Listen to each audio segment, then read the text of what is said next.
नमस्कार मित्रों, मैं अभी लूनी नदी के किनारे बालोतरा में खड़ा हूँ।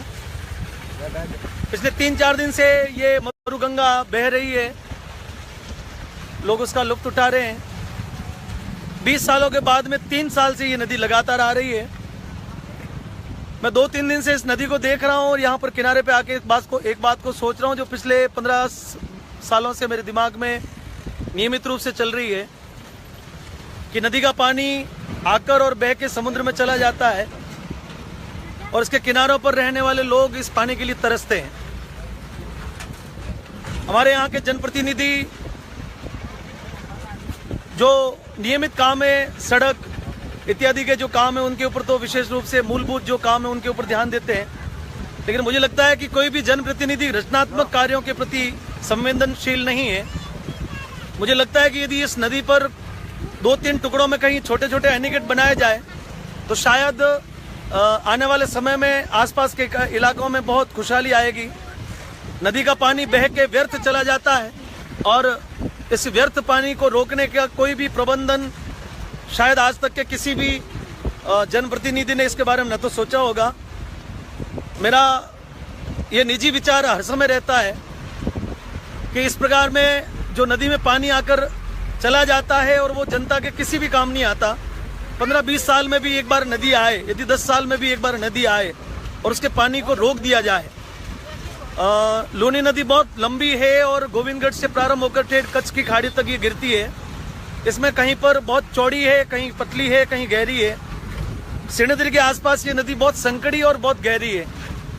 3-4 साल पहले मैंने एक रिपोर्ट बना के प्रमुख लोगों तक पहुंचाई थी कि यदि कोई छोटा बांध या फिर छोटा एनीकट जिस प्रकार की सुविधा हो यदि इस नदी के बीच में कहीं बनाया जाए और 3-4 साल में एक बार भी ये नदी आए और उसका पानी जब अंतिम में कम गति उसकी हो जाए, जब पानी चल के लास्ट में 1-2 फीट रह जाए और उस नदी को यदि रोक दिया जाए उस पानी को और 3-4 फीट तक इस नदी को लगभग 100-150 किलोमीटर की दूरी पर यदि भरा जाए तो मुझे लगता है कि आने वाले समय में ये पानी जमीन में रिस के आसपास के 50-60 किलोमीटर के बहुत लंबे चौड़े दायरे को सिंचित कर सकता है। ये पानी धरती में उतरकर किसानों के लिए खुशहाली ला सकता है।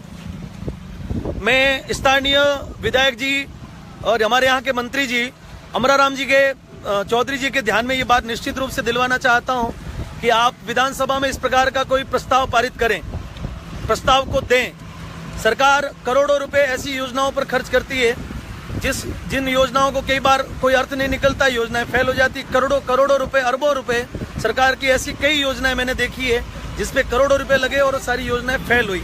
मैं तो ये कहता हूं कि फेल समझकर भी ये सफल नहीं होगी, ऐसा समझकर भी यदि सरकार इस प्रकार के कार्य में कदम बढ़ाए तो आने वाले समय में ये जनता उस जनप्रतिनिधि के भी गुण गाएगी और इस सरकार के भी गुण गाएगी। विशेष ऐसे भूवैज्ञानिकों की सलाह पर, इंजीनियर्स लोगों की सलाह पर कि इसका क्या हो सकता है, आने वाले समय में ये एनीकट किस प्रकार से बनकर तैयार हो सकते हैं। छोटा बांध भी बन सकता है जिसके जरूरत पड़ने पर उसके गेट खुल जाएं, अन्यथा जब जल स्तर ज्यादा हो तो वो बह के चला जाए। लेकिन अंतिम में जब 2-3 फीट पानी रहे तो उस पानी को रोकने की समुचित व्यवस्था राजस्थान सरकार को करनी चाहिए ताकि आने वाले समय में ये पूरा क्षेत्र हरा भरा हो जाए। और यदि ग्रीनरी हुई तो बारिश का जो रिसाइकलिंग का जो दौर है, क्योंकि जहाँ पर ग्रीनरी होती है वहाँ पर बारिश भी अधिक होती है। और ये मेरा निजी विचार भी हो सकता है, मुझे लगता है कि कई लोग इस बात से असहमत हो सकते हैं, लेकिन इस बात को यदि उचित मापदंड पर वैज्ञानिक लोगों के साथ में बैठकर, इंजीनियर्स लोगों के साथ में बैठकर इसकी चर्चा की जाए तो शायद ये आने वाले समय में एक बहुत जबरदस्त ऐतिहासिक कदम होगा। मैं यहाँ के विधायक श्री अमराराम जी चौधरी जी से एक बार फिर इस प्रकार की मांग करता हूं अपनी ओर से कि इस प्रकार का प्रस्ताव आप एक बार विधानसभा में रखें। सड़कें बनाना, नालियां बनाना, खालियां बनाना, ये सारे काम तो मूलभूत कोई भी विधायक करवाता है और आप भी करवाते होंगे, दुनिया में और भी करवाते होंगे। बायतू के विधायक श्री कैलाश चौधरी जी को मैंने पिछले साल इस बात के लिए कहा था, मैंने कहा कैलाश जी आप विधानसभा में मुख्यमंत्री जी के सामने इस प्रकार का कोई प्रस्ताव दें और उसके ऊपर विस्तृत चर्चा हो, इसका पूरा मुआयना हो। और मेरे मन में ये बात हर बार जब नदी आती है तो ये मेरे मन में ये प्रश्न जब तक पानी चलता है, मैं जब भी इस नदी को देखता हूँ, इस पानी को देखता हूँ तो मेरे मन में ये रात दिन ही विचार आता है कि शायद आज तक या तो किसी ने सोचा नहीं, और सोचा हो तो किसी ने कदम नहीं उठाया। मुझे नहीं लगता किसी ने सोचा होगा, क्योंकि इस प्रकार के सकारात्मक काम राजनीतिक पदों पर जुड़े हुए लोगों के दिमाग में आते नहीं है, क्योंकि वो राजनीतिक खींचतान में लगे रहते हैं। अभी जैसे बालोतरा की स्थिति है, तो लगभग पिछले 3 वर्षों से बालोतरा राजनीतिक खींचतान में ही लगा हुआ है। और कई लोग तो ये भूल भी गए हैं कि हमारे विधायक भी हैं। मुझे लगता है कि कई लोग तो मुझे कहते हैं कि वहां पर पोस्टर लगवाना पड़ेगा कि बालोतरा के विधायक कहीं खो गए हैं।